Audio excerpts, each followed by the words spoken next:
ear infections. We'll start with you, Krista. Yeah. As a clinical nutritionist, my co-host, you're always on TV all over the place. You have books, right, in bookstores. What do you do when somebody comes in for earaches, and is there anything you can do? Well, of course, there's a lot that you can do. But if someone comes to me as a nutritionist, Kids. I'm going to work with them on their entire lifestyle. If you come to me acutely as a child, you have an ear infection, I'm going to start working with the bacteria. Likely it's bacterial. So we're going to start giving them fermented foods. We're going to start having them maybe gargle using probiotics, maybe doing some clearing of the sinuses.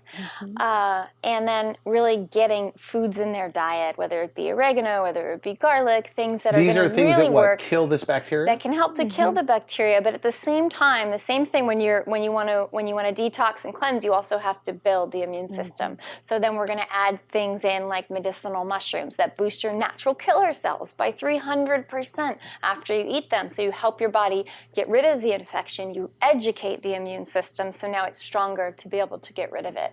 But really, I send them in an acute situation, child, I send them to Willow so she can take care of it with homeopathy. So if somebody has a child that has a lot of ear infections. Yeah, so chronic ear infections are different than just getting an ear infection. If someone comes and they just have an ear infection, I have a protocol. In fact, it's in the ebook that I think there's going to be a link.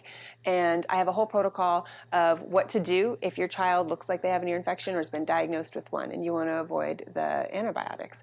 If it's chronic ear infections, then I'm going to take a constitutional intake and we're going to find that remedy that's going to strengthen the entire system. And for a working definition here, when you say constitutional, that means you're going to look at the whole picture. The whole picture. Their history, not just what's happening trying to right find then. as a detective the underlying cause. Right.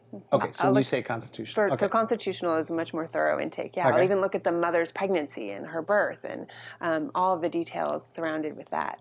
So when a child gets on the constitutional remedy, that's when I see all of the frequency and intensity of their illnesses gone because that sensitivity So is it nutrition? Is it supplements? All of it, is it but both? It's a homeopathic remedy. And I also advise for diet as well because you can't do one and not do the other because then I almost look at it as an environmental factor. You can't sit there and say I have allergies and live in a house of mold and not ever get rid of the mold. Right. So if you're going to sit there and have that type of diet, then that's an environmental factor. You can only do so much until you get rid of those things. So I had this one young boy, he was in preschool. They live here in San Diego and he was missing a lot of not only preschool but of time with his family and play because he was getting 3 to 4 ear infections within 4 to 5 weeks. They were on antibiotics after antibiotics and he was still getting them. So the mom, frustrated, how am I going to continue with work? I've got preschool he's got to go to. Now he's home, worried because he's not ever getting better. It just keeps happening one after the other.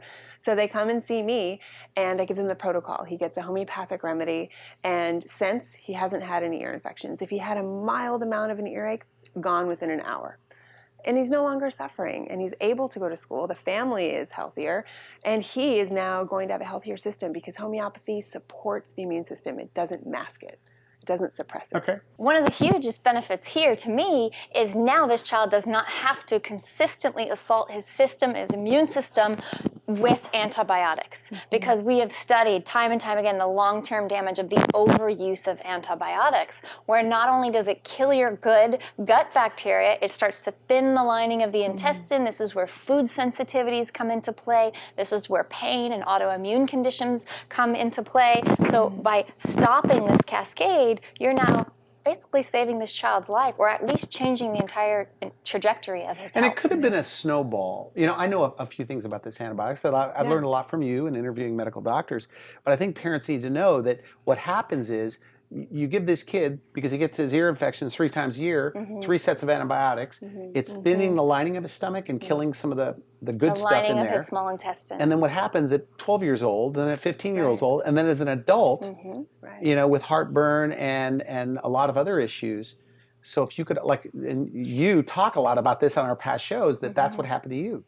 You had something that they were given a lot of antibiotics, and you've had to heal yourself from that. Very similar stories. So before they go on antibiotics is ideally when you want to get Ideally, come and see me before you get the antibiotics, before they take them, and let's get rid of it so you don't have to take them. Because really, ear infections, ask any doctor, they'll go away on their own as well. You just want to make sure they're not getting so far an eardrum blown, anything else. And homeopathy will stave off the antibiotics. And if they've already been on them, that's fine. Let's start from where we're at. and we'll get them off of the antibiotics and decrease the frequency and intensity of all those future infections.